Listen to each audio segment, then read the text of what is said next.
keeping track with what's going on. I'm gonna be running the footage of what I've been doing, and we're starting at day one. And when I started this project, I had already put in about a month's work into it. So it wasn't bare bones, but it wasn't anything substantial. What I had day one was an interaction system, which is the primary gameplay loop, and the first room. I didn't even have an animation. I didn't have any transitions to other rooms. I just had the one room, an interaction system, and then I started adding on top of that. So not bare bones because I had something, but I really didn't have anything. So the first thing that I really started doing around this time was narrowing down the vision I have for the game. So something I've heard other devs talk about is vision creep, where your idea for your game is so big and you just commit to something else and then commit to something else, and you always keep adding, and eventually you've lost the actual heart of the game. So one thing I did is I've actually mapped out every area that the player is going to go to. I don't have all of them, but I have the first three. Now, the reason I only have the first three areas is not only because there's a big transition at the end of the third area, but because it's also a good halfway point, which in my mind gives me a clear idea of how long the second half should be. Because if I know how long the first half is and I've committed to that, making the second half significantly longer wouldn't make sense. So not only does that give me a good comparison for the length of the game, but it also gives me a good realistic world size. The other thing I think that this kind of structure is helping me to do in a very significant way is make more practical decisions. Because I'm not so worried about what the world is going to look like, because I know what it's going to look like, it really helps me narrow down what's important. So for example, in the first three areas of the game, what's really important is a little bit of a sense of claustrophobia.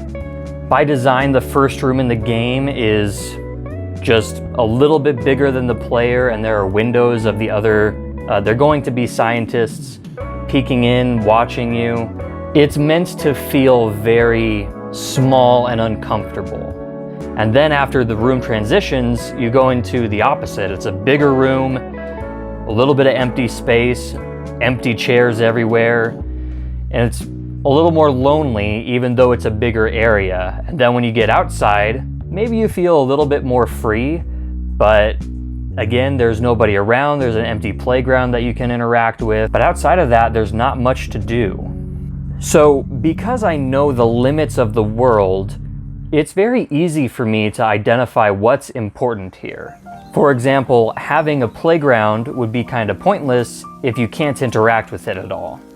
Having a purely empty office doesn't feel very lonely, because if it's just empty chairs and nobody's around, that doesn't really matter.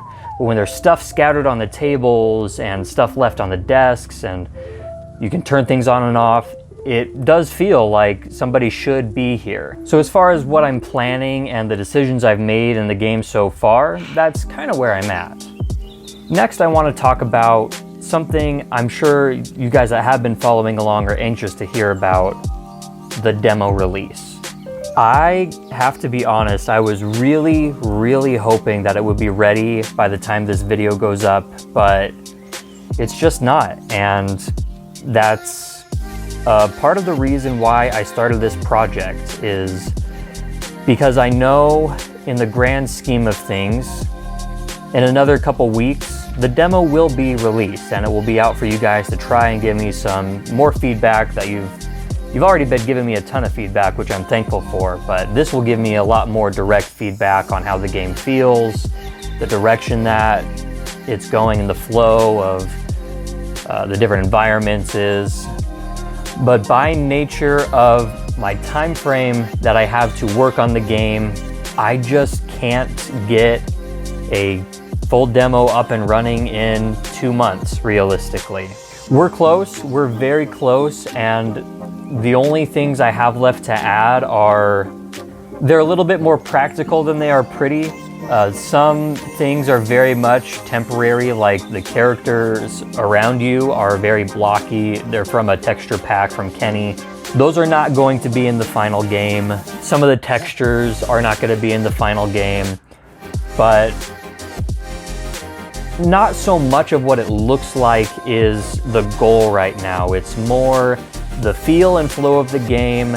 If you press start, does it go into the intro screen the way it should? And when the intro's over, does it load you into the world the way it should? So when I say practical things, the things to interact with need to be good, need to be ready. Sound effects need to be good, need to be ready. And as far as the Steam page goes, there needs to be screenshots to put on the demo page.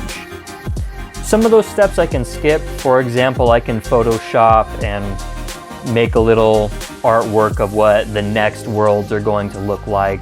But realistically, everything falls apart if the demo itself is unplayable. So like I said, as you guys have seen, that's really what I have been focusing on in the last couple of days. I always like to give myself ambitious goals, so I'm going to say that it should be ready to release in about 2 weeks, but I am 100% confident it will be ready by the 2-month update. So the last thing I want to talk about is mentality, because a lot of game devs struggle with burnout. And I want to talk about how I'm fighting that actually by committing to doing something every day. So I actually want to call out a comment that I got because it really made me think about why I'm doing what I'm doing here on YouTube. What he said was, adding something to my game every day until it's finished. Isn't that what a normal game dev does? And he's completely right. Most game devs have an agenda that they're working towards building something up every single day. And what I'm doing is not fundamentally different. But to me, the thing that keeps me motivated is seeing progress. If you guys look at what day one looked like versus what is on your screen right now, it's easy to see that I have made significant progress to some degree. There's still a long way to go, but you can see the differences. And so that's what brings me to my fundamental motivation. It's not to create the perfect game today.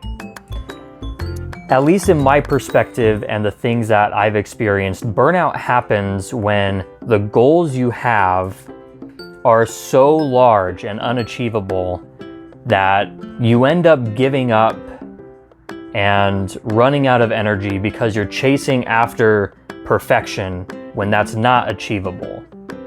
That's a race nobody can run for very long. Now, in one sense, I am running that way because I am running towards my idealized version of the game, but that's not my daily motivation. I want to tell you guys something about my mindset. I'm going to read Matthew 6:34. So don't worry about tomorrow, for tomorrow will bring its own worries. Today's trouble is enough for today. This is the fundamental idea that I've subscribed to. Speaking of subscribing, and fundamentally that's what my mindset has been. I know it's impossible to add significant improvements to my game in a day, in a month, in a week. So I'm choosing not to worry about tomorrow, the next week, the next month. All I can worry about is today I can add something that improves my game. And that's what's motivated me to start this project in the way that I've been doing it lately. And I hope that to some degree, seeing me commit to even a tiny thing, like today I added a particle system that I'm probably going to delete because it's more about using metadata than it is the particles. But that's an improvement for today. Some of these things I'm not going to keep because I just don't like them. Speaking of liking things. It's starting. I've still heard worse, but it's starting to get. And so like I've already said, I hope that this inspires you guys. I hope you guys are able to improve yourselves today, not tomorrow. Like we said, tomorrow will worry about itself. So if I haven't made it clear enough already, do something cool. Even if it's going to take you a couple of years, start today. It will be worth it next month.